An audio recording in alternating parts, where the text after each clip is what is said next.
Hello everyone, a very warm welcome to in this unique series. I am Tulsi Mishra. So let's start lecture.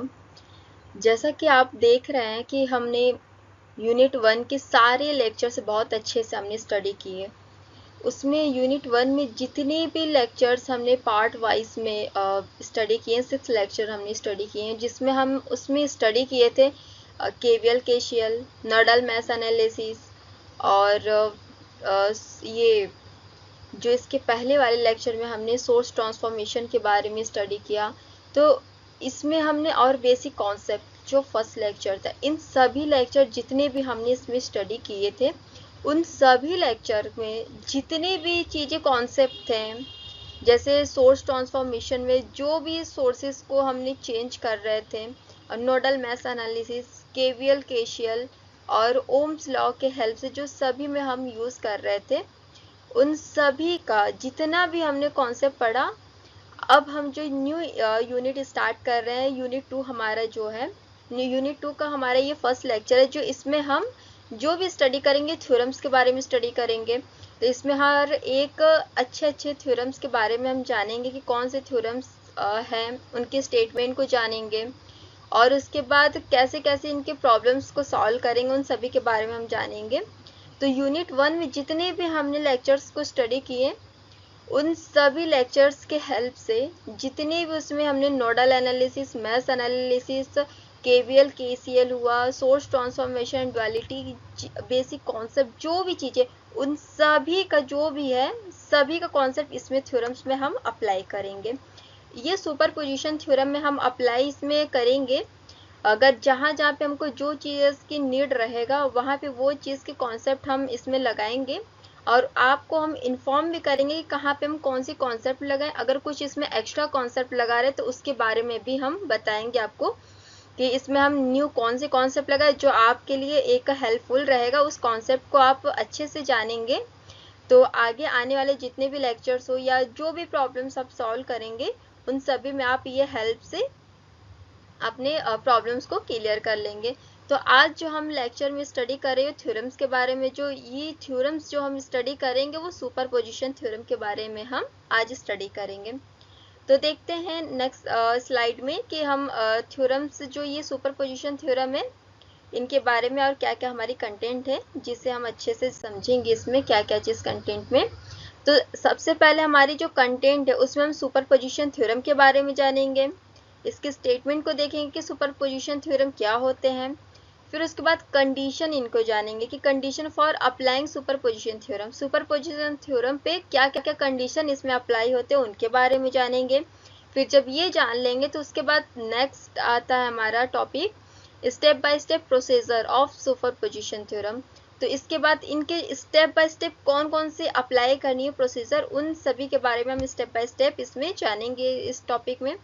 फिर जब ये step by step इस theorem के बारे में हम जान लेंगे तो उसके बाद हम क्या करेंगे, इसके बारे में एडवांटेजेस जानेंगे, क्योंकि मोस्टली ये चीज़ है कि जब तक इनके बारे में फ़ायदा, नुकसान, एडवांटेज, डिसएडवांटेज क्या चीज़ है, जब इनके बारे में हम जानेंगे नहीं, इनके एप्लीकेशंस कहाँ कहाँ पे यूज़ कर सकते हैं नहीं जानेंगे, तो हम कैसे इनको अप्लाई कर सकेंगे, किस टाइम पे, किस मोमेंट पे हमको क्या चीज़ की ज़रूरत हो रहा है। तो इसलिए हम इनके बारे में एडवांटेजेस भी जानेंगे।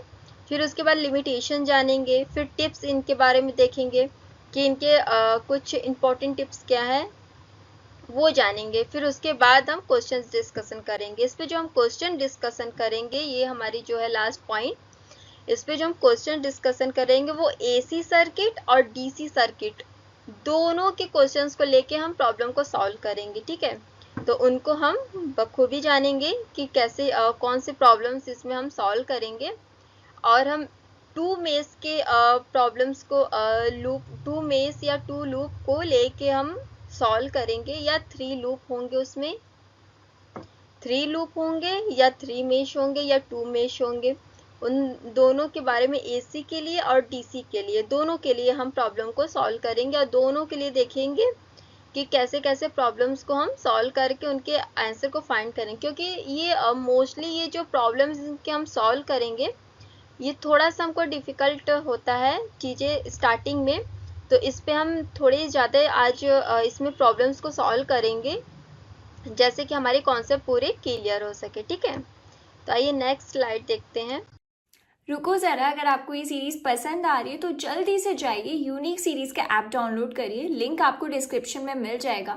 वहाँ पे आपको हर एक टॉपिक वाइज की डिटेल वीडियोस मिलनी है, प्लस पीडीएफ नोट्स भी मिलने हैं। तो वेट किस चीज़ का कर रहे हो, जल्दी से जाओ वहाँ पे जाके अपने डाउनलोड करो app. And yes, one more thing, इस वीडियो को लाइक भी करना अगर अच्छी लग रही है, हिट करो, सब्सक्राइब करो चैनल को, एंड मेक श्योर आप ऐप डाउनलोड कर लो। नेक्स्ट स्लाइड में हम देखते हैं सुपरपोजिशन थ्योरम क्या होता है। तो सुपरपोजिशन थ्योरम के हम स्टेटमेंट देखेंगे। तो इसमें स्टेटमेंट में सुपरपोजिशन थ्योरम कह रहा है, the superposition theorem state that in any linear bilateral network having more than one independent source voltage या करेंट, द रिस्पॉन्स वोल्टेज या current in any branch is the algebraic sum of the response caused by each independent source acting alone, while all other independent sources are replaced by their internal resistance.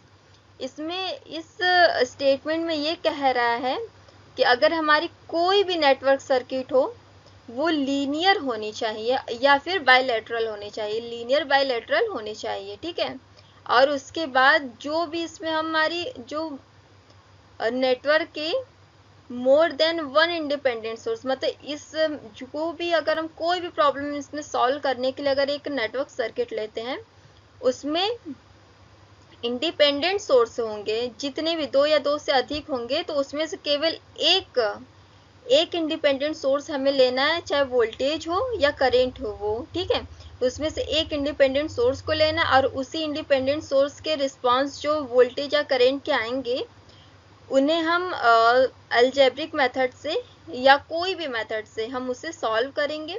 उसके बाद उनके equations को find करेंगे। अगर उसमें हमसे current पूछा कि कौन से रेजिस्टेंस पे हमें करेंट को फाइंड करना है, तो उस रेजिस्टेंस पे हम करेंट को फाइंड करेंगे। या उसमें जो भी चीज़ हमें कहा है, वोल्टेज की वैल्यू को पूछा है या करेंट पूछा है, तो उन सभी को हमें उसमें से फाइंड करना रहेगा। ठीक है, और उसके बाद जब एक इसमें इंडिपेंडेंट सोर्स, इसमें हम जैसे कोई भी नेटवर्क में हम अदर उसमें इंडिपेंडेंट सोर्स रहेंगे, तो वन टाइम पे वन इंडिपेंडेंट सोर्स लेंगे और बाकी सभी जितने भी इंडिपेंडेंट सोर्स रहेंगे उनके इंटरनल रेजिस्टेंस के अकॉर्डिंग उनको रिप्लेस कर देंगे। चाहे अगर वो वोल्टेज रहेगा तो उनको हम शॉर्ट सर्किट कर देंगे, अगर करंट रहा, अगर उसमें करंट फ्लो हो रहा है तो उनको ओपन सर्किट कर देंगे। उनके इस लास्ट वाले लाइन में हमें यही करा है कि बाय देयर इंटरनल रेजिस्टेंस से रिप्लेस करना है जो ये इंडिपेंडेंट सोर्स को। तो इसमें यही कहने का सेंस है कि जो भी सर्किट हम अगर प्रॉब्लम लेंगे उसमें ढेर सारे इंडिपेंडेंट सोर्सेज हैं, तो सुपरपोजिशन थ्योरम में हमें ये चीज़ देखना है कि सबसे पहले वो हमारा लीनियर सर्किट होनी चाहिए या बायलैटरल होना चाहिए। ठीक है, और उसके बाद करंट फ्लो होनी चाहिए उसमें, आई मीन क्रॉस पाथ होनी चाहिए। और जो भी हम इसमें जब भी सर्किट को सॉल्व करेंगे सबसे पहले वन इंडिपेंडेंट सोर्स को लेके हम इसमें सॉल्व करेंगे। फिर जब एक इंडिपेंडेंट सोर्स को लेके हम सॉल्व करके उनकी इक्वेशंस को फाइंड कर लेंगे, चाहे करेंट वोल्टेज जो भी इसमें पूछा रहेगा उन सभी को हम इसमें से फाइंड कर लेंगे। फिर उसके बाद फिर हम दूसरे इंडिपेंडेंट सोर्स को लेंगे और बाकी उसके प्लेस पे बस एक ही टाइम एक्टिव रहेगा इंडिपेंडेंट सोर्स, बाकी जितने भी उसमें इंडिपेंडेंट सोर्सेज और अदर रहेंगे उन सबको डीएक्टिवेट कर देंगे हम। इसमें कहने का यही सेंस है। तो ये आपको अभी अच्छे से समझ नहीं आएगा, हम इसके नेक्स्ट स्लाइड में अच्छे से प्रॉब्लम या सर्किट के हेल्प से उनको अच्छे से समझेंगे तो आपको और बखूबी समझ में आएगा। ठीक है, तो इनकी नेक्स्ट टॉपिक जो है हमारा condition for applying superposition theorem. तो इसमें हमें कंडीशन देखना है कि क्या अप्लाई हो रहा है सुपरपोजिशन थ्योरम में। तो सबसे पहले हमें क्या इसमें अप्लाई करना है, सबसे पहले क्या कंडीशन इनके है कि जो हमको अप्लाई करने के लिए सुपरपोजिशन थ्योरम के लिए जो ध्यान में रखना है, तो circuit should be linear, Ohm's law applicable. तो इसमें सबसे पहले जो भी सर्किट हम लेंगे या प्रॉब्लम को सॉल्व करेंगे वो हमारा सर्किट जो लीनियर होना चाहिए, मस्ट है कि लीनियर रहे।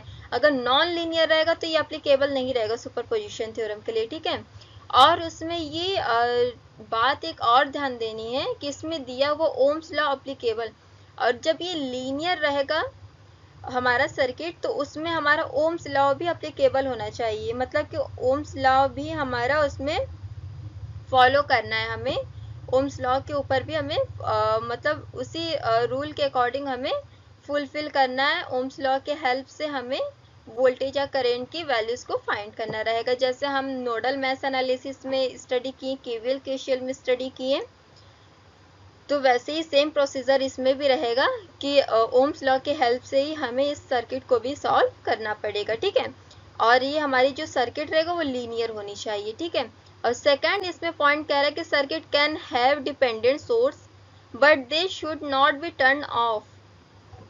मतलब कि circuit can have dependent source, मतलब इसमें सर्किट जो है उसमें मस्ट है कि डिपेंडेंट सोर्स होनी चाहिए, लेकिन वो ऑफ न रहे, आई मीन ओपन सर्किट भी न रहे, वो क्लोज पाथ में रहे और उसमें करंट फ्लो होनी चाहिए, करंट ऑफ न रहे। इसमें यही चीज़ कहने का सेंस है कि जो हमारी circuit can have dependent source होनी चाहिए but they should not be turn off, वो बंद न रहे, मतलब उसमें करंट फ्लो होनी चाहिए, ठीक है।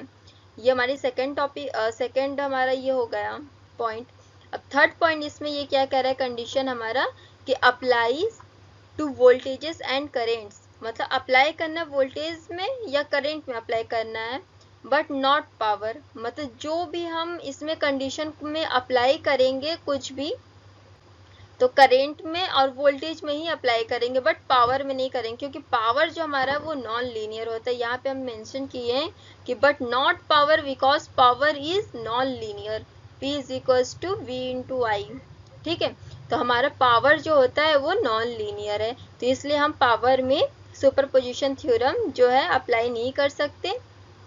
और ये केवल ये जो कंडीशन सुपरपोजिशन थ्योरम का है ये केवल वोल्टेज और करंट के लिए है, पावर के लिए ये कंडीशन नहीं है, ठीक है। हम नेक्स्ट स्लाइड देखते हैं। अब नेक्स्ट स्लाइड में हम step by step procedure of superposition theorem, superposition theorem के हम स्टेप बाय स्टेप इसमें हम देखेंगे कि सुपरपोजिशन थ्योरम क्या होते हैं। तो सुपरपोजिशन थ्योरम के फर्स्ट स्टेप जो है आइडेंटिफाई ऑल इंडिपेंडेंट सोर्स। सबसे पहले ये हमें गिवन सर्किट है, इस सर्किट में हमें पहले देखना है, इसमें फर्स्ट स्टेप हमारा कह रहा है कि आइडेंटिफाई ऑल इंडिपेंडेंट सोर्सेज। तो सबसे पहले हमको इसमें जितने भी इंडिपेंडेंट सोर्सेज हैं उन सभी के ऊपर देखना है, जानना है कि कौन कौन से इसमें इंडिपेंडेंट सोर्सेज हैं। और इसमें इसकी पॉइंट जो कह रहा है note all the independent voltage या current, voltage and current sources present in the circuit. और जितने भी इसमें वोल्टेज या करंट के इंडिपेंडेंट सोर्सेज जो भी हैं वोल्टेज या करंट, वो सभी इंडिपेंडेंट सोर्सेज सर्किट में हमारे प्रेजेंट होने चाहिए, जो हमें इस सर्किट में गिवन है दिख रहा है हमें। तो हमारी जो वोल्टेज सोर्स एक यहाँ है जो इंडिपेंडेंट सोर्स है, एक करंट सोर्स यहाँ पे है जो 10 एम्पियर के हैं, और एक यहाँ पे हमारा वोल्टेज सोर्स है जो 10 वोल्ट के हैं, और यहाँ पे एक 5 एम्पियर का हमारा करंट फ्लो हो रहा है जो करंट सोर्स है, ठीक है। और ये दोनों हमारे रेजिस्टेंस है, ठीक है, जो 15 ओम के रेजिस्टेंस, एक 40 ओम के रेजिस्टेंस है, ठीक है। तो उसके बाद हमें ये हम आइडेंटिफाई इसमें हमें करना है ऑल इंडिपेंडेंट सोर्सेज। तो हमने आइडेंटिफाई कर लिया कि हमारे पास एक और एक ये और एक ये दो वोल्टेज सोर्स है और दो करंट सोर्स इसमें है, ठीक है, जो हमें इसमें फाइंड करने हैं। और सेकंड स्टेप हमारा क्या था, select one source and turn off others, choose one independent source to keep active. तो इसमें हम आपको पहले ही बताए हैं कि जब भी सुपरपोजिशन थ्योरम में हम जैसे कि इसे हम I1 मान लेते हैं, इसे I2 मान लेते हैं, इसे I3 मान लेते हैं, ठीक है। तो इसमें हमें क्या करना है, ये I1 है हमारा, ठीक है। तो इसमें सबसे पहले हमको वन सोर्स को लेके चलना रहेगा। जब एक सोर्स हमारा इंडिपेंडेंट सोर्स ये एक्टिव रहेगा और ये 10 एम्पियर के करंट सोर्स, 10 वोल्टेज के 10 वोल्ट के जो वोल्टेज सोर्स है और 5 एम्पियर के करंट सोर्स है, ये तीनों को हम डीएक्टिवेट कर देंगे।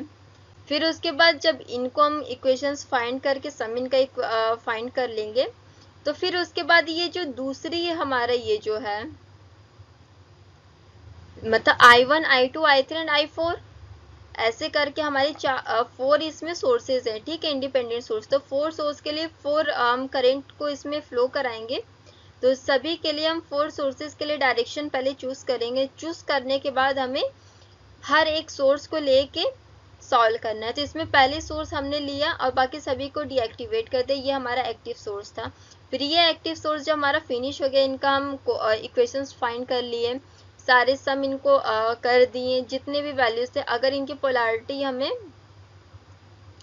पॉजिटिव है तो इनके डायरेक्शन को भी हम देखेंगे, क्योंकि लास्ट में हमें जब सभी की कैलकुलेशन करने रहेंगे तो उनके डायरेक्शन के ही अकॉर्डिंग हमको पॉजिटिव या निगेटिव की पोलैरिटीज लेनी रहेंगी। तो उसके बाद ही हम फिर उसमें निगेटिव या पॉजिटिव जो भी रहेगा डायरेक्शन, अगर अपोजिट है तो निगेटिव साइन लगाएंगे, अगर डायरेक्शन पॉजिटिव है सेम डायरेक्शन में तो वहाँ पे पॉजिटिव लगेगा। तो उसके बाद ही सारे वोल्टेज को हमें कैलकुलेट करना रहेगा इसमें लास्ट में।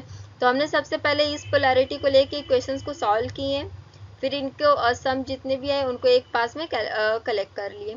फिर उसके बाद ये बाकी सारे हमारे डीएक्टिवेट थे, तो फिर उसके बाद इसे हम एक्टिवेट किए और ये तीनों को हम डीएक्टिवेट कर देंगे।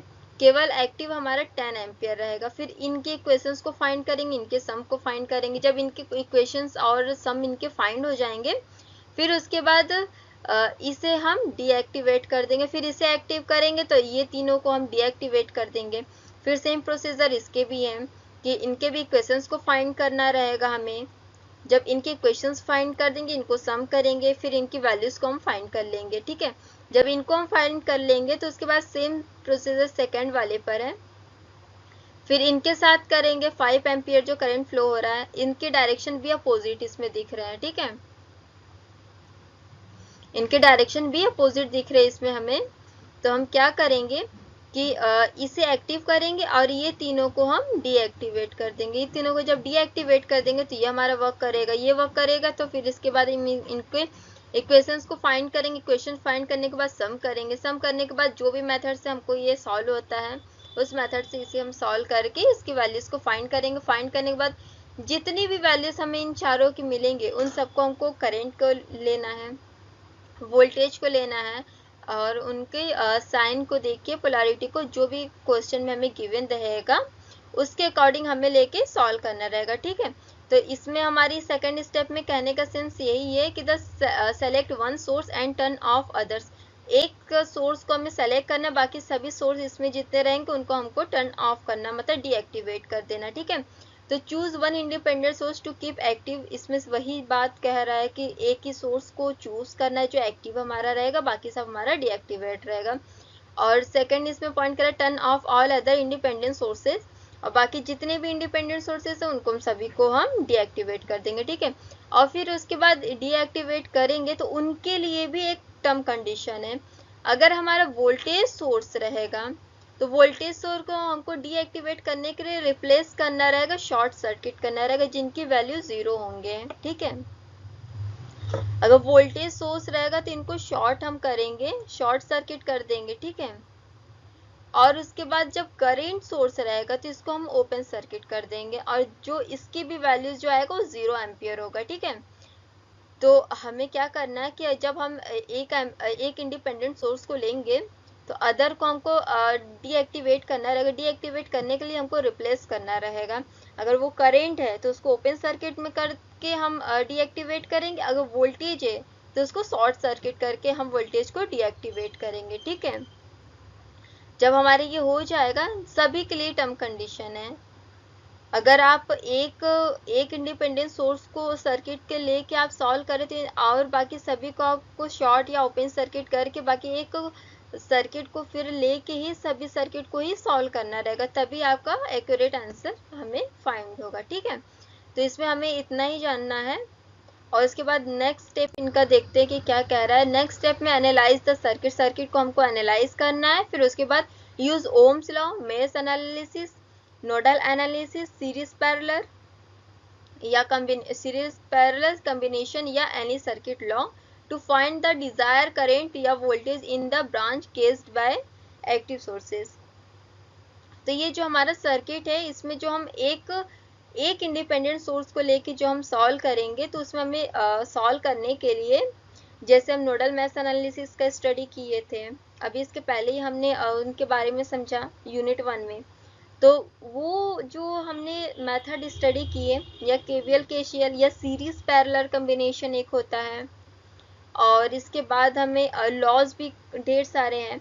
तो उन सभी लॉज में से, या नोडल मैथ्स एनालिसिस, इन सभी में से जो भी हमें मतलब इजी लगता है इक्वेशंस, तो हम इसमें से एक इंडिपेंडेंट सोर्स को एक्टिव रखेंगे, और बात की जितने भी अदर इंडिपेंडेंट सोर्सेस उनको डीएक्टिवेट कर देंगे। फिर उसके बाद इक्वेशंस फाइंड करने के बाद हमें इक्वेशंस जो हम फाइंड करेंगे, चाहे वो नोडल मैथ्स एनालिसिस से फाइंड करें, नोडल एनालिसिस करें, या मैथ्स एनालिसिस से करें, या केवीएल से करें, केसीएल से करें, या ओम्स लॉ के थ्रू करें, या सीरीज पैरेलल के कॉम्बिनेशन में करें, या कोई भी लॉस के इसमें मेथड लगा के, मतलब कोई भी जितने भी हम इसके फर्स्ट यूनिट में स्टडी किए थे उन सभी में से कोई भी मेथड इसमें अप्लाई करके हमें सर्किट के इक्वेशन की वैल्यू को फाइंड करना है, और उनके वोल्टेज और करंट को हमें फाइंड करना रहेगा। ठीक है, तो उसके बाद इसमें से हम जो भी गिवन रहेगा क्वेश्चन में, वोल्टेज के लिए पूछेगा वोल्टेज को फाइंड करना रहेगा, करंट पूछेगा तो करंट को फाइंड करना रहेगा। ठीक है,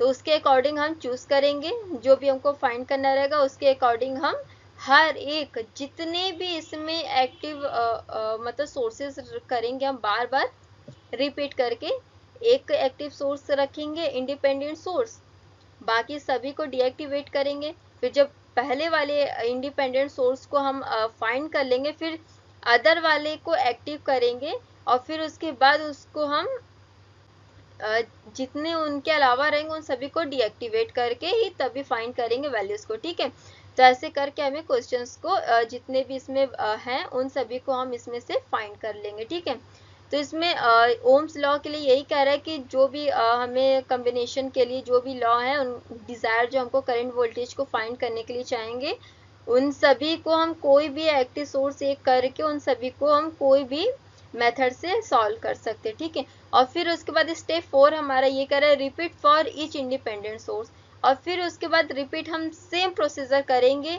जब पहला एक्टिव सोर्स को हम कंप्लीट कर लेंगे तो फिर उसके बाद हम दोबारा से अदर इंडिपेंडेंट सोर्स को लेंगे, बाकी सभी को डीएक्टिवेट कर देंगे। तो इसमें सेम यही लिखा है कि now activate the next sources timing of all others, again find the current या voltage in the same branch, और उसके बाद जो करंट या वोल्टेज हमको फाइंड करना रहेगा सेम ब्रांच में, उनको हम इसमें से फाइंड करेंगे। ठीक है, जो क्वेश्चन में हमें गिवन रहेगा तब उसके अकॉर्डिंग हम क्वेश्चन में अगर हमसे पूछ रहा है कि हमको करंट फाइंड करना है या वोल्टेज फाइंड करना है, तो उसमें उस टाइम पे जो क्वेश्चन में गिवन रहेगा उस टाइम पे हम वही चीज फाइंड कर लेंगे। तो हमारा ये जो उसके बाद जब ये फाइंड कर लेंगे हर एक सोर्स के लिए, सभी सोर्स के लिए, हम हर एक इंडिपेंडेंट सोर्सेस के लिए हम जब फाइंड कर लेंगे तो हमारा ये जो रहेगा, फिर उसके बाद सभी के जो भी हम एक एक स्टेप अलग अलग करके सोर्सेस को कैलकुलेट करके हम फाइंड कर लेंगे। जब फाइंड करने के बाद सभी के जितने भी वैल्यूज आएंगे उन सभी को कैलकुलेट करेंगे, टोटल उनका करेंगे। अगर सीरीज अगर वो सेम डायरेक्शन में तो पॉजिटिव कर देंगे, अगर अदर डायरेक्शन में कुछ है कुछ सेम डायरेक्शन में है तो पॉजिटिव नेगेटिव पोलैरिटी लगाकर फिर हम उसे सॉल्व करेंगे। तो हमारा वो फिर लास्ट में जो भी आंसर आएगा वो हमारा फाइनल आंसर हो जाएगा। ठीक है, तो इसमें इतना ही है। नेक्स्ट स्लाइड देखते हैं। तो इसमें हमने जितना भी इसमें हमने स्टडी किया, ये स्टेप 5 हमारा जो है ऐड अलजेब्रिक ऑल रिजल्ट्स।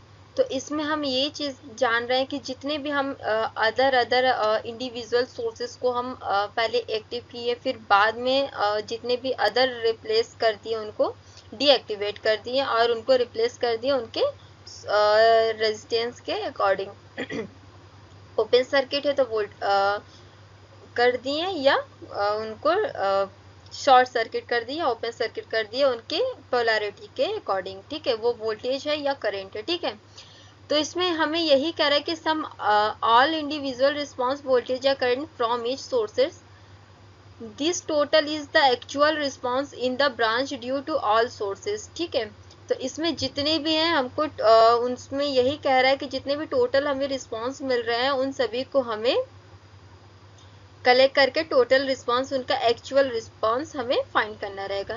तो इसमें नोट में कह रहा है कि maintain sign while adding use positive या निगेटिव डिपेंडिंग ऑन डायरेक्शन या पोलैरिटी। तो जो भी हमें इक्वेशंस को जो भी लास्ट में हमने जितने भी कैलकुलेट किए, तो हमें क्या करना रहेगा, जो भी कैलकुलेट किए उन सभी को हमें कलेक्ट करना रहेगा फाइनल रिस्पांस बनाने के लिए। तो फाइनल एक्चुअल जो हमारी टोटल रिस्पांस रहेगा उन सभी को कलेक्ट करने के लिए सबसे पहले हमें पोलैरिटी को देखना रहेगा। पोलैरिटी अगर हमारा क्लॉकवाइज डायरेक्शन में है तो उनको हम पॉजिटिव डायरेक्शन देंगे। अगर हमारा पोलैरिटी निगेटिव डायरेक्शन में, एंटी क्लॉकवाइज डायरेक्शन में है, तो उनको हम निगेटिव साइन से डिनोट करेंगे। तो फिर जब हम सारे मर्ज करेंगे ऐड करने के लिए या सब्ट्रैक्ट करने के लिए सभी टोटल जितने भी हमें रिस्पांस में उन सभी को, तो इकट्ठा हमें कैलकुलेट करने के लिए टोटल पोलैरिटी देंगे हम साइन डायरेक्शन को। फिर उसके बाद हम सॉल्व करेंगे, तो हमारा जो भी रिस्पांस निकलेगा वो हमारा फाइनल रहेगा।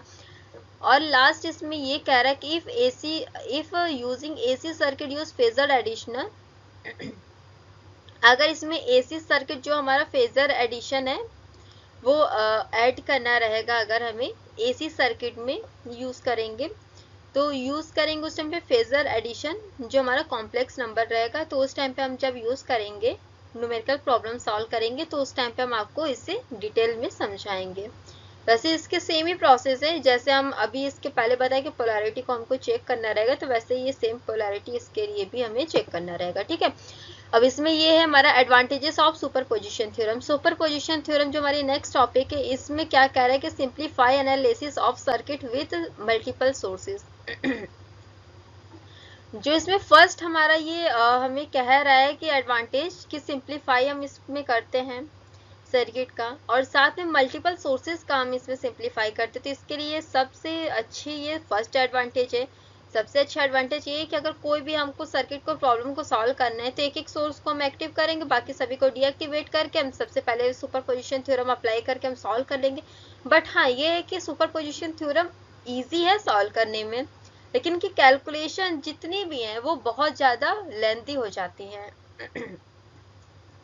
जो भी हमारी कैलकुलेशन है सॉल्व करने पे इजी है, बट इजी वे में तो आंसर हमें फाइंड होगा, बट उतनी टाइम हमें नहीं मिल पाता। तो इसके लिए और भी मेथड्स है जिन्हें हम और शॉर्ट करके सॉल्व कर सकते हैं। तो इनके अदर सुपरपोजिशन थ्योरम के बाद हम जितने भी थ्योरम्स पढ़ेंगे उन सभी के बारे में हम स्टडी करेंगे और जानेंगे कि कौन से ज़्यादा हेल्पफुल है और कौन से ईजी है। अगर ज़्यादा टाइम है तो सुपरपोजिशन थ्योरम करिए, तो इससे आपकी कैलकुलेशन करेक्ट रहेगा, आंसर भी एक्यूरेट आएगा। ठीक है, और इसके बाद जितने भी थ्योरम्स हम स्टडी करेंगे तो उनके भी बारे में हम जानेंगे कि कैसे उनको सॉल्व करेंगे और उनके शॉर्ट कैसे कर करके वैल्यूज को हम फाइंड कर पाएंगे। ठीक है, तो इनकी दूसरी वाली जो हमारी ये पॉइंट है, helps understand the effect of each source individually. तो इसमें इफेक्ट करता है हर एक सोर्स को इंडिविजुअली हम देखते हैं, उसको समझते हैं, तभी उनके हेल्प से हम इक्वेशंस को फाइंड करते हैं। ठीक है, तो हमारा एडवांटेज इतना ही है, तो ये इसमें, और इसके बारे में स्टेप्स प्रोसीजर के बारे में भी आप जान लें कि इतने सारे हमारे जितने स्टेप्स हैं उन सभी के हेल्प से हम अपना अच्छे से प्रॉब्लम जब सॉल्व करेंगे तो उन सभी के बारे में हम जानेंगे कि कैसे कैसे हमें क्या चीज़ सॉल्व करने रहेंगे। ठीक है, और इसमें एडवांटेजेस के बारे में भी हमने बखूबी जान लिया कि क्या एडवांटेजेस होते हैं, और इनके स्टेटमेंट के भी बारे में हमने जान लिया कि स्टेटमेंट हमारे क्या क्या चीज़ हैं इसमें। ठीक है, तो अब नेक्स्ट स्लाइड में हम देखते हैं कि इसमें क्या है। नेक्स्ट स्लाइड में हम इनकी लिमिटेशन देखेंगे कि इनकी लिमिटेशन कहाँ क्या चीज़ करनी है। तो इसमें लिमिटेशन में हम देखेंगे can not be use directly to find power. इसमें हम पावर को डायरेक्टली फाइंड नहीं कर सकते हैं, इसकी ये लिमिटेशन है। और ये इसकी ये भी एक दूसरी लिमिटेशन है कि applicable only for linear circuit. ये केवल लीनियर ही सर्किट पे अप्लीकेबल रहेगा, नॉन लीनियर अगर रहा तो वहाँ पे ये रूल फॉलो नहीं करेगा और वहाँ पे सुपरपोजिशन थ्योरम को हम नहीं लगा पाएंगे।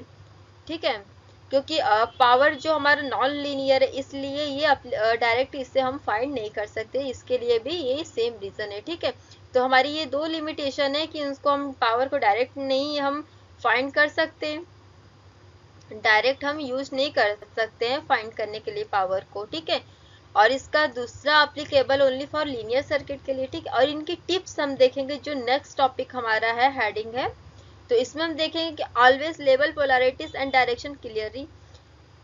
जो भी हमें लेवल या पोलैरिटीज या डायरेक्शन जो भी हमें देखना रहेगा वो हमारा एकदम क्लियर रहना चाहिए कि हाँ ये पॉजिटिव है, ये क्लॉकवाइज डायरेक्शन में फ्लो हो रहा है, ये निगेटिव है, ये एंटी क्लॉकवाइज डायरेक्शन में फ्लो हो रहा है, वो हमारी क्लियर होनी चाहिए, तब तो हमारे आंसर करेक्ट आएंगे। ठीक है, और कीप शाइन पॉजिटिव या निगेटिव कंसिस्टेंट। ठीक है, तो हमें सबसे पहले जो साइन है हमको ध्यान से उसको पॉजिटिव के लिए या निगेटिव के लिए देख के अच्छे से लगाना है कि कहाँ पे क्या चीज जरूरत रहेगा। अगर पॉजिटिव वहां पे नीड है तो पॉजिटिव वहां लगाएंगे, निगेटिव की अगर नीड है तो निगेटिव लगाएंगे, उनकी पोलैरिटी की डायरेक्शन को देखते हुए। ठीक है, ये तब हमारे इनकी जो भी वैल्यूज हमारे रहेंगे वो एक्यूरेट फाइंड होंगे।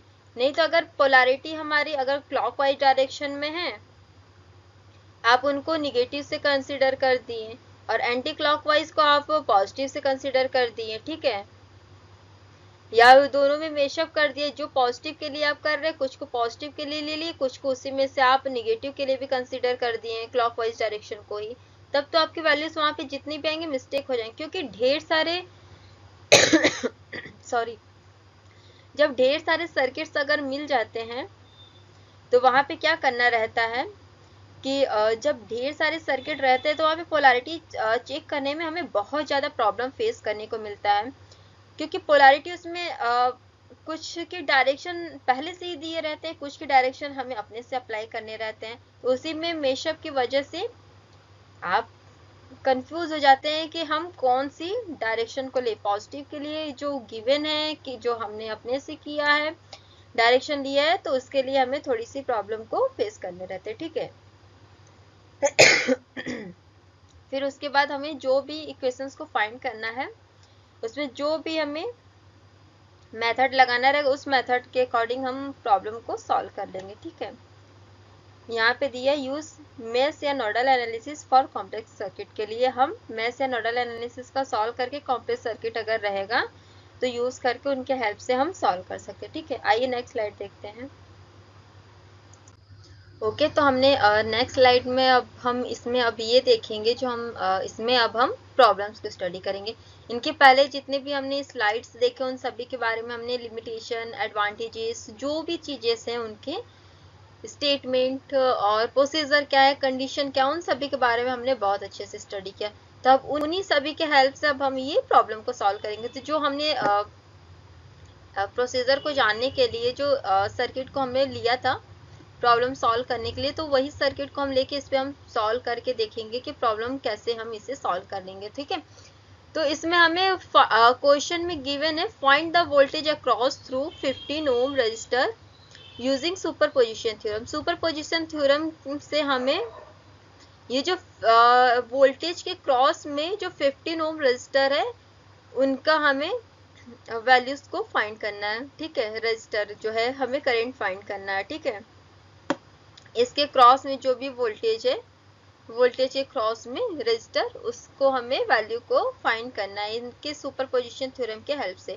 तो ये जो 15 ओम है इसी का हमको एक्चुअल वैल्यू फाइंड करना है। ठीक है, इस वैल्यू को जो हमें फाइंड करना है तो सबसे पहले हम क्या करेंगे, सोल्यूशन करेंगे। सोल्यूशन के लिए हम इसमें ये जानेंगे कि let V1, V2, V3 and V4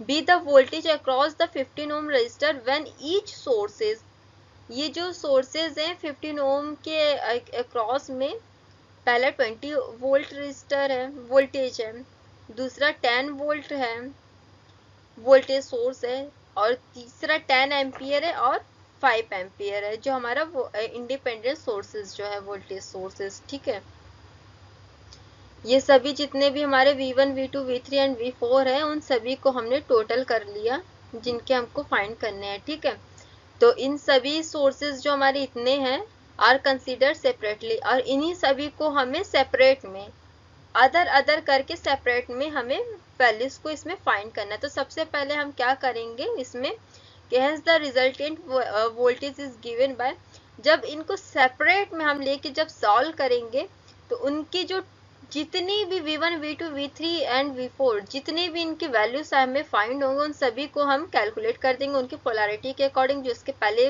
procedure step में हमने स्टडी किया और टर्म्स कंडीशन में भी इसमें स्टडी किया जो इनकी टिप्स थे उसमें भी हम देखें कि इसमें क्या चीज़ पूछा, तो इसमें हमें सभी को जब सेपरेट करके हम जब सॉल्व करेंगे तो उनकी टोटल वोल्टेज जो रहेंगे उनको सॉल्व करेंगे तो वही हमारा एक्चुअल रिस्पॉन्स होगा। ठीक है, तो नेक्स्ट स्लाइड में हम देखते हैं। नेक्स्ट स्लाइड में हम क्या करेंगे, जो हमारा गिवन था सर्किट क्वेश्चन में, तो इनके हेल्प से हम सबसे पहले क्या करेंगे, टू फाइंड V1। V1 को हम फाइंड करेंगे। सबसे पहले इस जो वोल्टेज सोर्स है इसको हम V1 मान लेते हैं। इसमें जो करंट फ्लो हो रहा है ये भी I1 है इसमें। ठीक है, तो हम सबसे पहले ये V1 वोल्टेज सोर्स को लेंगे। तो वोल्टेज सोर्स को जब हम V1 लेंगे, ठीक है, तो consider 20 volt sources alone. 20 volt source के अलॉन में हम ले लिए, hence the other two current sources are open circuit and a voltage source is short circuited, the circuit is red draw is below। तो सबसे पहले हम क्या कह रहे थे इसमें कि वोल्टेज सोर्स रहेगा तो उनको हम शॉर्ट कर देंगे डीएक्टिवेट करने के लिए, और ओपन सर्किट रहेगा जब करंट रहेगा तो उसको हम ओपन सर्किट कर देंगे। ठीक है, उनको फिर से हम ड्रॉ करेंगे सर्किट, एक न्यू बनाएंगे। तो सबसे पहले हमने ये जो सर्किट हम इसमें लिए 15 ओम रेजिस्टेंस के लिए हमको I1 फाइंड करना है जो वोल्टेज के क्रॉस में। ठीक है, तो वोल्टेज हमारा इतना है। ठीक है, तो फिर उसके बाद हमको केवल एक ही एक्टिव सर्किट लेना है और बाकी जितने भी सर्किट रहेंगे उनको हम सारे को डीएक्टिवेट कर देंगे। तो इसमें हमने सबसे पहले क्या किए, इसमें से हमने वोल्टेज सोर्स को ले लिए। ठीक है, 15 ओम रेजिस्टेंस के लिए हमें फाइंड ही करना है, तो ये मस्ट है। रेजिस्टेंस को हमने ले लिया क्योंकि रेजिस्टेंस है, कोई सोर्स तो है नहीं, तो ये तो मस्ट ही सर्किट में प्रेजेंट रहेगा। फिर उसके बाद हम क्या करेंगे, ये देख रहे हैं ये वोल्टेज सोर्स है, तो इसमें वोल्टेज सोर्स को हम शॉर्ट कर देते हैं। तो यहाँ पे वोल्टेज सोर्स को हम शॉर्ट कर दिए। ठीक है, फिर यहाँ पे एक रेजिस्टेंस हमारा कलेक्ट है, तो रेजिस्टेंस को हम यहाँ पे लेके कनेक्ट कर दिए। ठीक है, फिर ओपन सर्किट हम कर देते हैं करंट सोर्स को, तो करंट सोर्स को हमने यहाँ पे ओपन सर्किट कर दिया। ठीक है, यहाँ पे हम ऐसे करके एक ओपन सर्किट यहाँ पे हम कर दिए। ठीक है, तो ये जो हमने इसमें ओपन सर्किट कर दिए, तो यहाँ से भी तो हम इसमें से वैल्यूज को फाइंड कर, क्योंकि ओपन है, इसमें ना करंट कुछ फ्लो हो रहा है क्योंकि इसकी 0 वैल्यू है। ठीक है, तो हम अभी के लिए इनको यहाँ से रिमूव कर दे रहे हैं, जो हमने आपको समझाने के लिए इसमें इसे दिखाएं। ठीक है, तो यहाँ पे ओपन सर्किट हो गया, तो उसको हम शो नहीं कर रहे हैं क्योंकि बहुत कंफ्यूजन हो जाएगा आप, लेकिन शो आप कर सकते हैं अगर आपको मन है तो। और यहाँ पे हम ये क्या किए कि जो करंट सोर्स यहाँ भी ओपन हो जाएगा एक ऊपर से करके, जैसे यहाँ से हम अगर ले लेते हैं हमारा जो करंट सोर्स है यहाँ से एक ओपन हो जाता। ठीक है, हमारा जो करंट सोर्स है उसको हम यहाँ से लेके इसे भी हम ऐसे ही सेम ओपन कर सकते हैं। ठीक है, तो हमारा ये जो है यहाँ पे ओपन सर्किट हो गया जो यहाँ पे आपको दिख रहा है, तो इसको भी, इसमें भी तो क्लोज पाथ है नहीं, तो कुछ इसमें हो तो पाएगा नहीं, तो इसको भी हम साइड में कर दिए। ठीक है, तो आपको हमने समझाने के लिए इसे ड्रॉ किए थे, फिर अब इसे हम रिमूव कर दे रहे हैं कि थोड़ा इजी लगे देखने में। ठीक है, और फिर उसके बाद जब हम इसे ओपन कर देंगे और इसे हमने सॉर्ट कर दिया, तो इसके बाद हम क्या करेंगे कि इसमें हम चाहे ओम्स लॉ या केवीएल केसीएल या नोडल मैश एनालिसिस या कुछ भी इसमें लगा के अप्लाई करके हमें इक्वेशंस को फाइंड करना है। तो ये हमारी एक क्लोज पाथ बन गया जो वन इंडिपेंडेंट सोर्स के लिए, और बाकी जितने भी सोर्सेस हैं उन सभी को डीएक्टिवेट कर दिए। ये इसमें आप देख सकते हैं कि सभी को हमने डीएक्टिवेट कर दिया।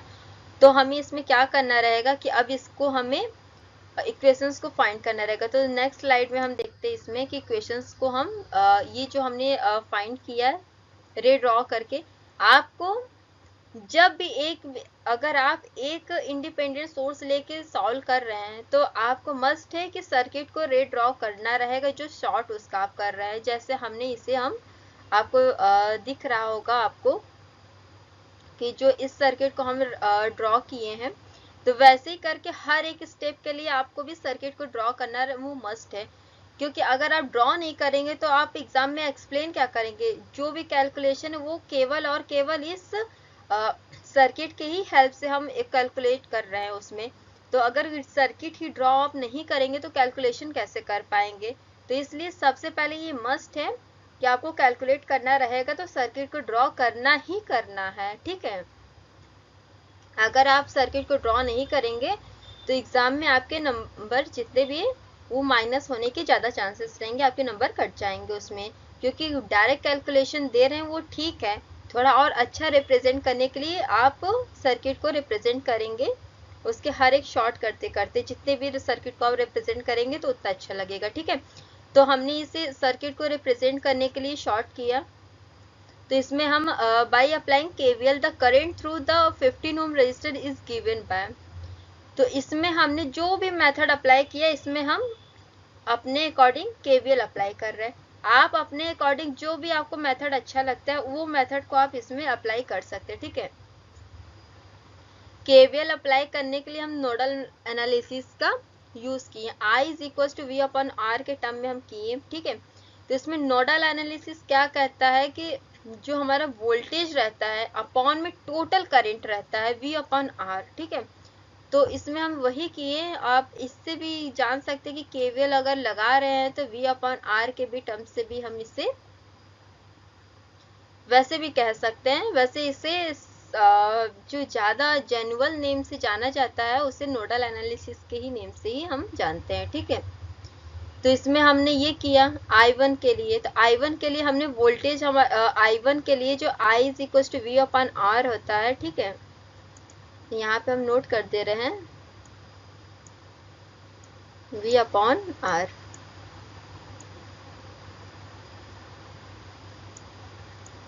ठीक है। ये हो गया v अपॉन आर। तो जो इसमें हमने हमारा जो v है वो v हमारा 20 वोल्ट है, तो 20 वोल्ट हमने यहाँ पे पुट किया।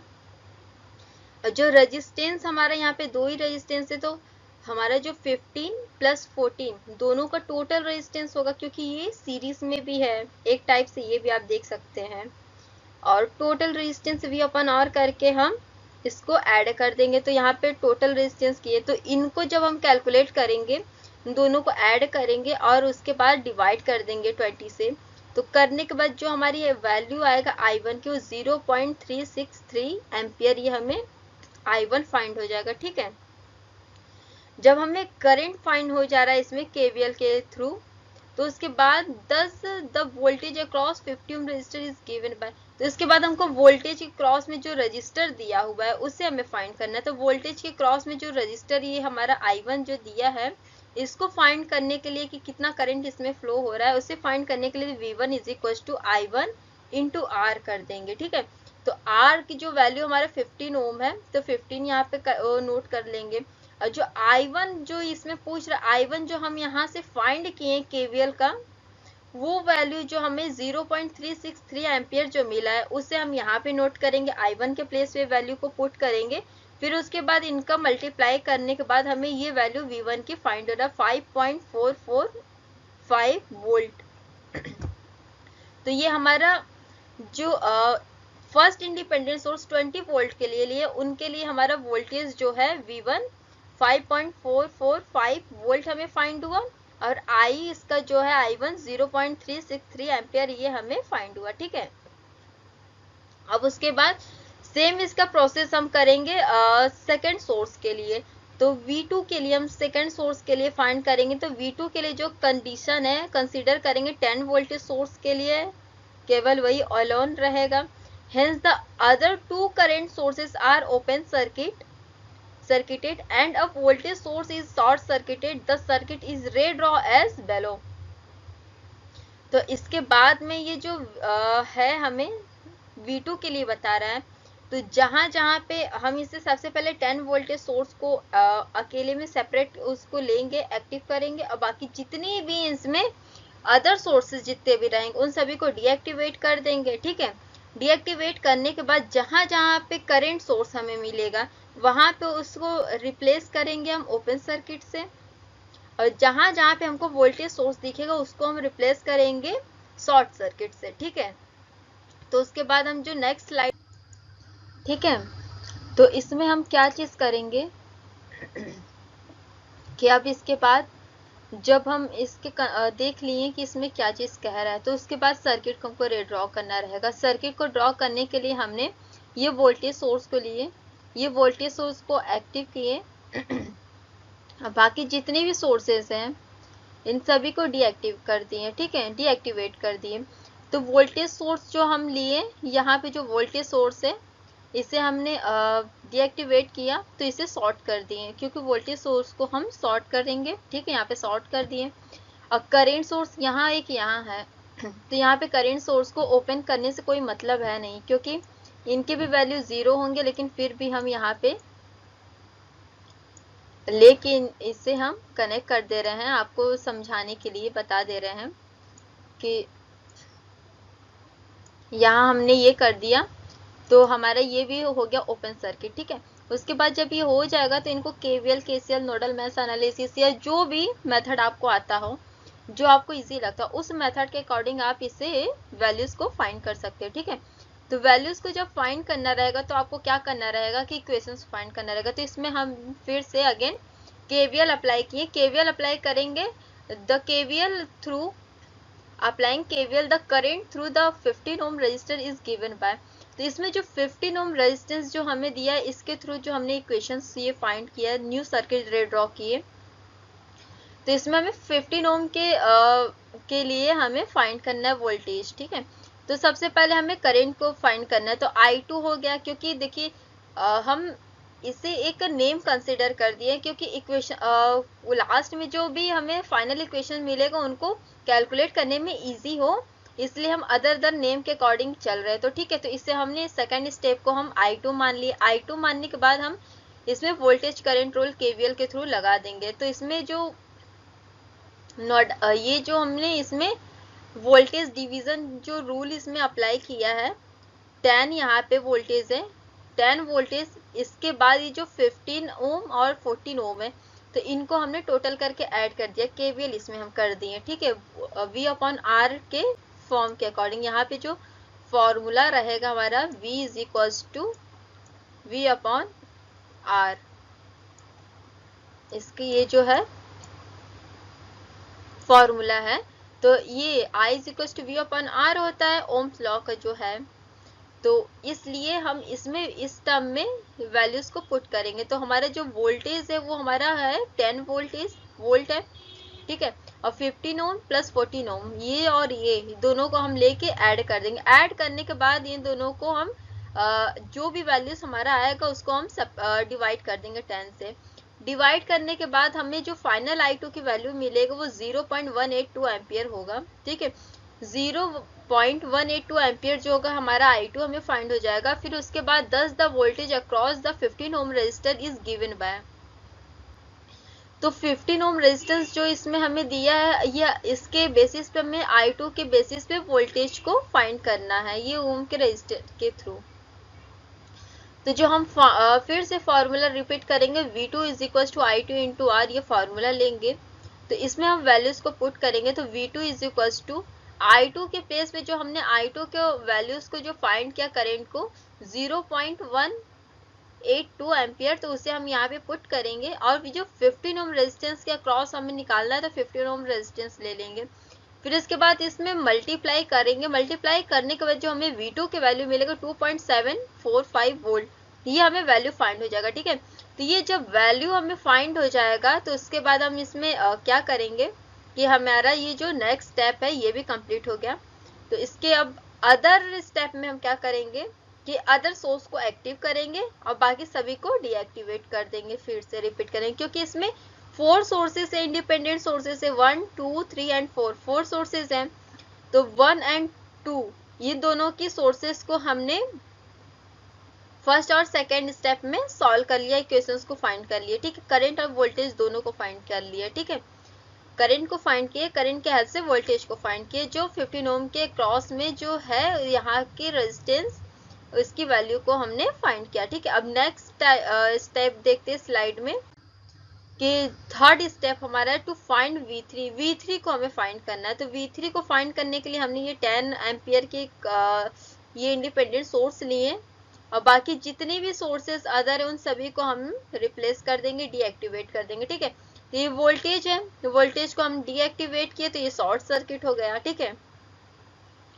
और यहाँ पे करंट सोर्स है, करंट सोर्स को हम यहाँ पे लेंगे, फिर से इसी की तरह सेम ऐड करेंगे, तो ये भी हमारा ओपन सर्किट हो जाएगा। तो इसको शो करने से कोई मतलब नहीं, क्योंकि इसमें हम वैल्यू को कैलकुलेट नहीं कर सकते, ठीक है। और ये ओपन तो होगा नहीं, क्योंकि इसे हमने एक्टिव किया तो एक्टिव ले लिए। और ये जो वोल्टेज सोर्स है इसे हम शॉर्ट कर दिए, ठीक है। तो ये वोल्टेज सोर्स को हमने शॉर्ट कर दिया, तो यहाँ पे ये हमारा शॉर्ट हो गया, और ये 40 ओम रेजिस्टेंस हमारा यहाँ पे है, ठीक है। तो उसके बाद इससे हमने ये सर्किट के थ्रू रे ड्रॉ किया, जो हमारी थर्ड स्टेप है। तो थर्ड स्टेप में हमें क्या करना है, इसमें देखना है कि consider 10 ampere source alone, 10 ampere source alone अकेला है, hence the other two voltage source are short circuited and a current source is open circuited, the circuit is red draw as below। तो वही जो हम अभी आपको इसमें एक्सप्लेन किए, वही चीज इसमें सेम कह रहा है कि 10 ओम सोर्स को, 10 एम्पियर सोर्स को हमने इसमें एक्टिव किया, और voltage source and current source जितने भी हैं, अदर जितने भी इंडिपेंडेंट सोर्सेस हैं, उनको हमने डीएक्टिवेट कर दिया। जो वोल्टेज सोर्स है उनको हम शॉर्ट कर दिए, और जो करंट सोर्स है उनको हम ओपन सर्किट कर दिए, रिप्लेस करने के प्लेस पे उनके, ठीक है। तो ऐसे हम कर दिए। फिर इसे करने के बाद हम यहाँ पे देख रहे हैं here 15 ohm and 14 ohm resistance is parallel with each other. जो 15 ओम एंड 14 ओम जो रेजिस्टेंस है पैरेलल में, और एक दूसरे के ईच अदर, एक दूसरे के मतलब डिस्टेंस पे और पैरेलल में है, कनेक्ट है, एक दूसरे के पास पैरेलल में कनेक्ट है, ठीक है। Hence by using current division rule, इसके पहले हमने केवीएल लगा रहे थे, वोल्टेज डिवीजन रूल को लगा के सॉल्व कर रहे थे। अब इसमें हम क्या करेंगे, करंट डिवीजन रूल लगाएंगे। और करंट डिवीजन रूल तभी अप्लीकेबल है जब आपके कोई भी रेजिस्टेंस पैरेलल में कनेक्ट होने चाहिए, तभी आप वहां पे उस टाइम पे करंट डिवीजन रूल अप्लाई करेंगे, अदरवाइज अप्लीकेबल ये करंट डिवीजन रूल नहीं रहेगा, ठीक है। तो इसमें हम अब इस सर्किट में करंट डिवीजन रूल अप्लाई करेंगे। तो इस करंट डिवीजन रूल का अप्लाई हम करेंगे through the 15 Om resistance is given by, जो 15 ओम रेजिस्टेंस गिवन है। तो करंट डिवीजन रूल का जो फॉर्मूला होता है वो ये है IX, मतलब कोई भी आप मान सकते हैं IX YZ, हम कुछ भी ऐसे ही नेम एक को कंसिडर कर दिए। आप अपने अकॉर्डिंग I1 के लिए निकाल रहे तो I1 कर देंगे, I2 के लिए निकाल रहे तो I2 यहाँ पे मेंशन कर देंगे, मतलब जो भी आप निकाल रहे वो चीज मेंशन कर देंगे, ठीक है। तो यहाँ पे I टोटल करंट निकालेंगे, फिर रेजिस्टेंस ऑफ पॉजिटिव ब्रांच, मतलब जिस ब्रांच में हमें करंट निकालना है उस ब्रांच को छोड़ के अदर ब्रांच का करंट को हमें लेना है, अपोजिट साइड की ब्रांच, क्योंकि ये करंट है तो इसलिए हमने इसमें करंट डिवीजन रूल को अप्लाई कर रहे हैं, ठीक है। तो अपोजिट ब्रांच लिए, फिर उसके बाद अपॉन में resistance of opposite branch, plus जिस ब्रांच में हमें करंट को फाइंड करना है उस ब्रांच को लेंगे। तो हमें इस ब्रांच पे भी करंट फाइंड करना है, तो इस ब्रांच को हम 10 एम्पियर यहाँ पे लेंगे, ठीक है। तो अब इसके लिए हम फॉर्मूला को अप्लाई करेंगे, ये इक्वेशन फाइंड करने के लिए सर्किट के हेल्प से, ठीक है। ये जो करंट डिवीजन रूल है ये जो करंट डिवीजन रूल है, इस करंट डिवीजन रूल को आप कोई भी सर्किट में आप अप्लाई करके वैल्यूज को फाइंड कर सकते हैं, और ये इजी भी रहेगा, चाहे आप कोई भी मेथड में आप अप्लाई कर सकते हैं, क्योंकि ये खुद एक रूल है, करंट डिवीजन रूल और वोल्टेज डिवीजन रूल। क्योंकि इसमें डिवीजन का नेम कंसीडर किया है कि इसमें डिवीजन में मस्ट रहना चाहिए, जो भी उसके फाइंड करने, हमें रेजिस्टेंस फाइंड करने तो उसके करंट डिवीजन में रहने चाहिए, ठीक है। तो तभी अप्लीकेबल रहेगा। तो इसमें हमें करंट डिवीजन रूल के लिए और वोल्टेज डिवीजन रूल आप ये कहीं पर भी अप्लाई करके प्रॉब्लम को सॉल्व कर सकती है इजी वे में। अगर वहां पे अगर आपके प्रॉब्लम में पूछा न गया हो कि आपको इस मेथड के थ्रू आपको अप्लाई करके क्वेश्चन सॉल्व करने के बाद वैल्यूज को फाइंड करना है, ठीक है। अगर गिवन नहीं दिया है तो आप कोई भी रूल इसमें अप्लाई करके कर सकते हैं, जिसमें से एक बेसिक कॉन्सेप्ट ये भी आप रख सकते हैं कि करंट डिवीजन रूल एक ये भी रूल है और एक वोल्टेज डिवीजन रूल, ये दोनों रूल को भी आप स्टडी कर लेंगे तो आपके लिए ये रामबाण है, ये बहुत अच्छे। अगर आप कोई भी प्रॉब्लम को नहीं सॉल्व कर पा रहे तो इस प्रॉब्लम से आप सॉल्व करके अच्छे से फाइंड कर सकते हैं वैल्यू को, ये इजी है। इसे अप्लाई कैसे करेंगे ये हम नेक्स्ट स्लाइड में देखते हैं, ठीक है। तो इतना आप समझ लिए। इस टॉपिक पे फिर से आते हैं। तो इसमें आप देखिए जो इक्वेशन इसमें हमें फाइंड करना है, तो इसमें हम करंट डिवीजन रूल को अप्लाई करेंगे। करंट डिवीजन रूल अप्लाई करने के लिए हम नेक्स्ट स्लाइड में देखेंगे और इसकी फॉर्मूला आप देख सकते हैं कि इसकी ये फॉर्मूला है जिसपे हमें इस पर अप्लाई करना है, ठीक है। तो अप्लाई करने के लिए हम नेक्स्ट पे देखते हैं कि I3 इज इक्वल टू 10, जो 10 टोटल करंट हमारा उसमें जो सर्किट में टोटल करंट हमारा फ्लो हो रहा था 10 एम्पियर, वो हमने नोट किया, ठीक है। और उसके बाद करंट डिवीजन रूल हमें लगाना है। करंट डिवीजन रूल लगाने के लिए हमें देखिए 40 ओम हमारा जो अपोजिट ब्रांच का जो करंट है उससे हमने लिया, फिर उसके बाद डिवाइड में दोनों जो अपोजिट या जिस पे हमें करंट पे फ्लो करा के हम वर्क कर रहे हैं वो दोनों करंट हम लेके ऐड कर दिए और जो टोटल करंट वो हमारा यहाँ पे 10 एम्पियर करंट टोटल फ्लो हो रहा है, ठीक है। तो ऐसे करके आप करंट डिवीजन रूल को अप्लाई करेंगे। जो टोटल करंट आपका 10 एम्पियर है, जो अपोजिट साइड का जो रेजिस्टेंस है जिसपे हमें कुछ नहीं फाइंड करना है तो उसे हम लिखेंगे, जो हमारे यहाँ पे 40 ओम रेजिस्टेंस है उससे हमने लिया और फिर उसके डिवाइड में दोनों रेजिस्टेंस को ऐड करना है। तो 15 ओम और ये 14 ओम ये दोनों पे जो पैरेलल में कनेक्ट है, तो इन दोनों को ऐड करेंगे। इन दोनों को ऐड करने के बाद फिर हम इससे डिवाइड करेंगे। डिवाइड करने के बाद जो वैल्यू आएगा 10 से मल्टीप्लाई करेंगे। 10 से मल्टीप्लाई करने के बाद I3 की जो वैल्यू हमें फाइंड होगा 7.27 एम्पियर, ठीक है। 7.27 एम्पियर हमें ये करंट की वैल्यू फाइंड हो। तो ये करंट की वैल्यू जब हम करंट डिवीजन रूल के हेल्प से फाइंड कर लेंगे तो फिर उसके बाद हमें वोल्टेज फाइंड करना होगा, क्योंकि 15 ओम रेजिस्टेंस के क्रॉस में वोल्टेज को हमें फाइंड करना है, ठीक है। तो वोल्टेज फाइंड करने के लिए हम फिर से रिपीट करेंगे वैल्यूज को, same formula V3 is equal to I3 into R। तो V3 हमें फाइंड करना है, तो V3 is equal to I3 हमने यहाँ से कैलकुलेट किया वैल्यूज को करंट डिवीजन रूल के हेल्प से। तो यहाँ पे 7.27 हमें एम्पियर फाइंड हुआ, तो इसे यहाँ पे I3 के प्लेस पे हम पुट करेंगे और R जो हमारे यहाँ पे 15 ओम रेजिस्टेंस है तो ये R को यहाँ पे पुट करेंगे, क्योंकि इसी R के ही हेल्प से हम वोल्टेज क्रॉस है जिसे हमें फाइंड करना है, ठीक है। तो इसे मल्टीप्लाई करने के बाद जो V3 की वैल्यू हमें मिलेगा फाइंड होगा 109.05 वोल्ट, ठीक है। ये हमें वोल्टेज फाइंड हो रहा है। और इसके बाद आप ये देख सकते हैं कि हमने जितनी भी करंट की डायरेक्शन लिया सारा क्लॉकवाइज में, और इसकी करंट की डायरेक्शन अपोजिट साइड में जा रहा है, एंटी क्लॉकवाइज डायरेक्शन में, ठीक है, मतलब अपोजिट डायरेक्शन में है। तो ये जब लास्ट में हम इसे कैलकुलेट करेंगे तो निगेटिव साइन इसमें ऐड करेंगे, अटैच करेंगे, ठीक है। अभी के लिए तो हमें जो भी आंसर मिला है वो हमारा पॉजिटिव में मिला है, तो ये हमारा इतना ही आंसर रहेगा। I3 की वैल्यू 7.27 एम्पियर और वोल्टेज जो V3 की वैल्यू है वो 109.05 वोल्ट हमारा हो जाएगा, ठीक है। उसके बाद ये जो हम रेड ड्रॉ सर्किट किए इसके हेल्प से हमने इतना फाइंड कर लिया। फिर अब नेक्स्ट स्टेप देखते हैं स्लाइड में।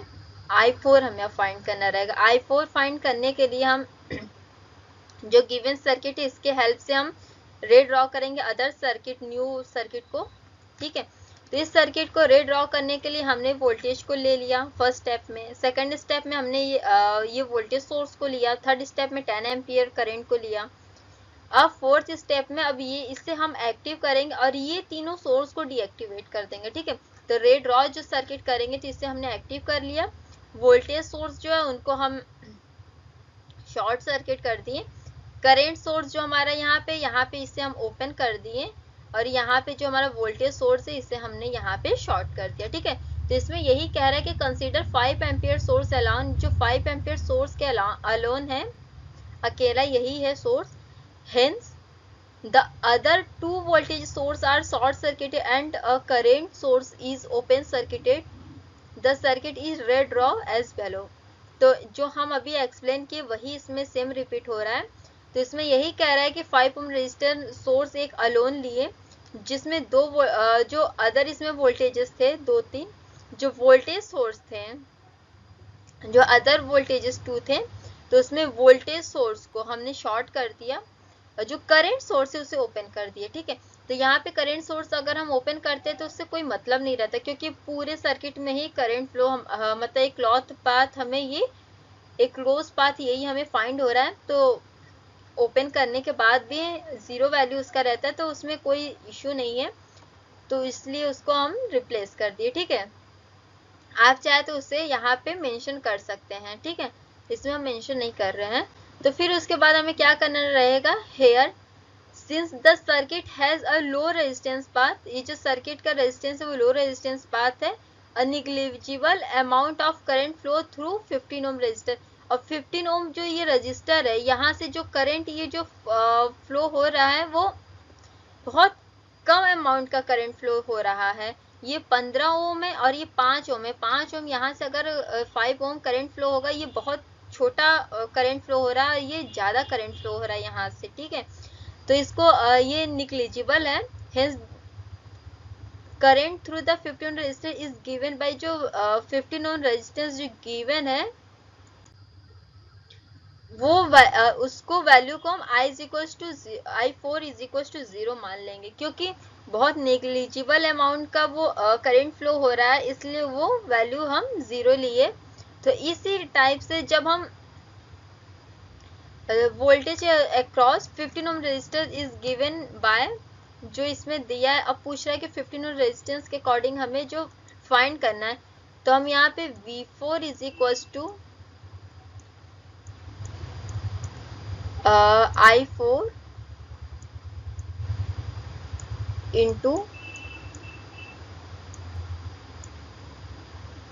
R, इस जो फॉर्मूले पे हमने जो वैल्यू फाइंड, इस पे हम बार बार रिपीट कर रहे थे। तो इसमें जब करंट हमें 0 वैल्यू मिल रहा है, तो रेजिस्टेंस में अगर वैल्यू 15 ओम कितना भी हम पुट कर देंगे तो उसकी भी वैल्यू हमें 0 ही मिलेगा। ठीक है, तो इसलिए I4 की जो वैल्यू है वो हमारा 0 हमें फाइंड हो गया। ठीक है,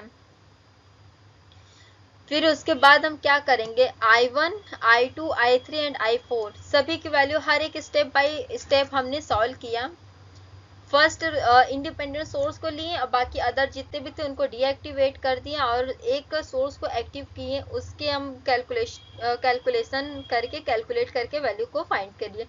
फिर उसके बाद दूसरे हम इंडिपेंडेंट सोर्स को लिए जिसे हम एक्टिव किए, और अदर जितने भी सोर्स थे उनको हम डीएक्टिवेट कर दिए। ठीक है, उनको हम जब डीएक्टिवेट कर दिए तो उसके बाद हमें जो वैल्यू फाइंड हुआ, कैलकुलेट किए, जो भी मेथड हमको इजी लगा उस मेथड के थ्रू हमने इक्वेशंस को फाइंड किए, करंट और वोल्टेज को हम फाइंड कर लिए। ठीक है, फिर उसके बाद हम थर्ड स्टेप क्या किए कि जो दोनों एक्टिव सोर्स को हम लिए तो उनको हम डीएक्टिवेट कर दिए और एक न्यू एक्टिव सोर्स किए, और बाकी जितने तीनों इंडिपेंडेंट सोर्स थे उनको तीनों को हम डीएक्टिवेट कर दिए। ठीक है, फिर उसके बाद हम I3 को वैल्यू फाइंड कर लिए और वोल्टेज को फाइंड किए।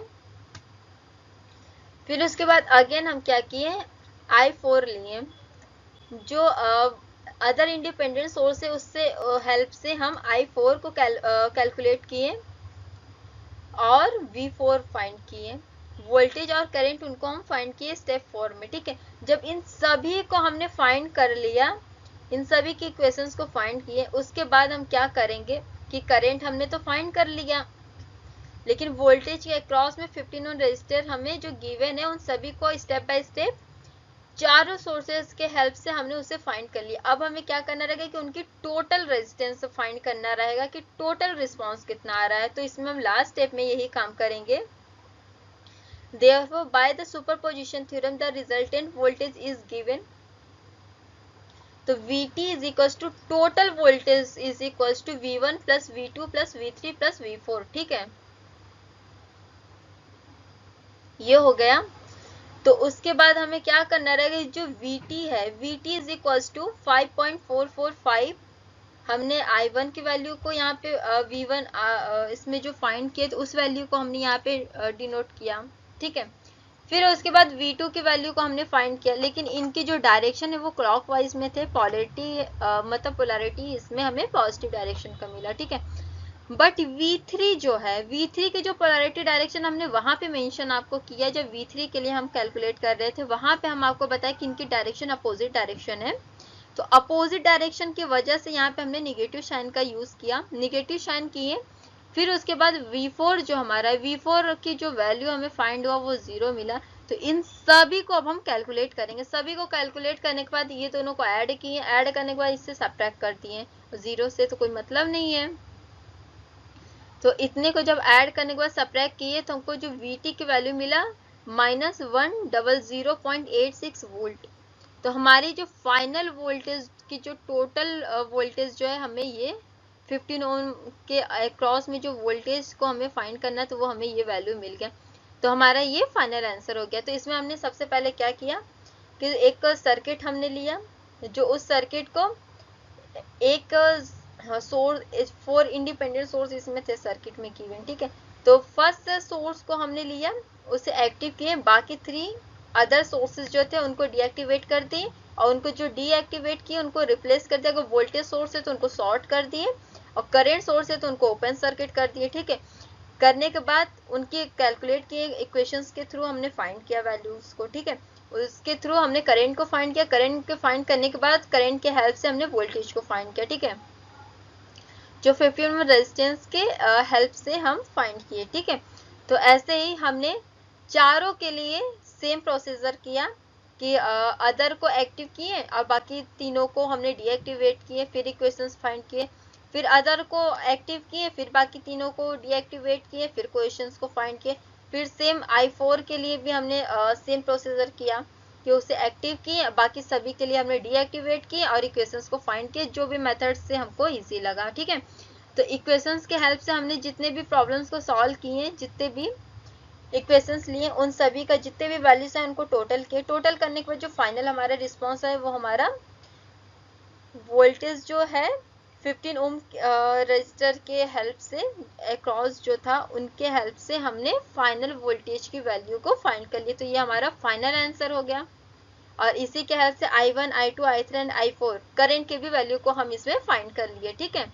तो ये हमारा फाइनल हो गया, हमारी क्वेश्चन इतना ही फिनिश हो गया। अब हम क्या करेंगे इससे, ये जो हम प्रॉब्लम को सॉल्व किए ये डीसी सर्किट के लिए था, और ये 3 मेष को लेके हम इसमें सॉल्व किए। अब नेक्स्ट जो आने वाला लेक्चर हमारा रहेगा, उस लेक्चर में हम क्या करेंगे कि अदर सर्किट पे लेके सॉल्व करेंगे। फिर से इससे रिलेटेड सुपरपोजिशन पे हम दूसरे लेक्चर जो अपलोड करेंगे उसमें हम और प्रॉब्लम्स को देखेंगे, जो 2 मेष के लिए होंगे, और एसी सर्किट डीसी सर्किट दोनों के लिए हम करेंगे सॉल्व। ये हमारा डीसी के लिए 3 मेष के लिए है, अब हम 2 मेष के लिए करेंगे डीसी के लिए, और उसके बाद सेम प्रोसेस करेंगे एसी सर्किट के लिए। तो फिर उसके बाद जब हम नेक्स्ट लेक्चर में हम प्रॉब्लम्स को सॉल्व करेंगे और चीज़ों को जानेंगे कि कितने अच्छे से हम प्रॉब्लम को सॉल्व किए, ताकि आपको कहीं पर भी प्रॉब्लम फेस करने को ना मिले, ओके। और फिर उसके बाद हम क्या करेंगे, जब अदर हम कोई भी प्रॉब्लम को सॉल्व करेंगे मेथड जो भी, तो उस टाइम पे आपको हम बताएंगे कि हम अदर मेथड जो भी चीज़ स्टडी करेंगे, जैसे आज सुपरपोजिशन थ्योरम पे हम स्टडी किए, तो इसकी प्रोसेस थोड़ा लेंथी है, बट हाँ ये है कि इजी कैलकुलेशन है, इनकी सारी जितनी भी प्रोसेस वगैरह है सब बहुत इजी है। तो आप इनको इजी वे में कैलकुलेट कर सकते हैं और स्टेप बाय स्टेप सॉल्व करके एक्यूरेट इक्वेशंस को फाइंड कर सकते हैं, ठीक है। और भी इनसे रिलेटेड बहुत ढेर सारे थ्योरम्स हैं, जिनको हम स्टेप बाय स्टेप हर एक थ्योरम्स को जानेंगे डिटेल में, ठीक है। अभी तो सुपरपोजिशन थ्योरम जान रहे हैं, तो इसके बाद नेक्स्ट लेक्चर जो इनके आएंगे सुपरपोजिशन थ्योरम के ही प्रॉब्लम्स को कुछ लेके हम सॉल्व करेंगे। फिर उसके बाद अदर मेथड पढ़ेंगे, फिर उसके बाद उनके प्रॉब्लम्स को सॉल्व करेंगे, क्योंकि इसी में अगर हम सारी प्रॉब्लम्स को लेके सॉल्व करते तो ये बहुत लेंथी वीडियो हो जाता। तो इसी के लिए हमने स्टेटमेंट और सुपरपोजिशन थ्योरम के बारे में जाना, और उसके बाद एक ही प्रॉब्लम को लेके सॉल्व किए, ठीक है। अब नेक्स्ट जो लेक्चर लाएंगे उसमें हम और प्रॉब्लम्स को सॉल्व करेंगे, ठीक है। बहुत जल्द हम लेक्चर को अपलोड करेंगे, ओके। तो आज के लिए थैंक यू, इतना ही। फिर नेक्स्ट लेक्चर हम जल्दी लेंगे, ओके। Thank you.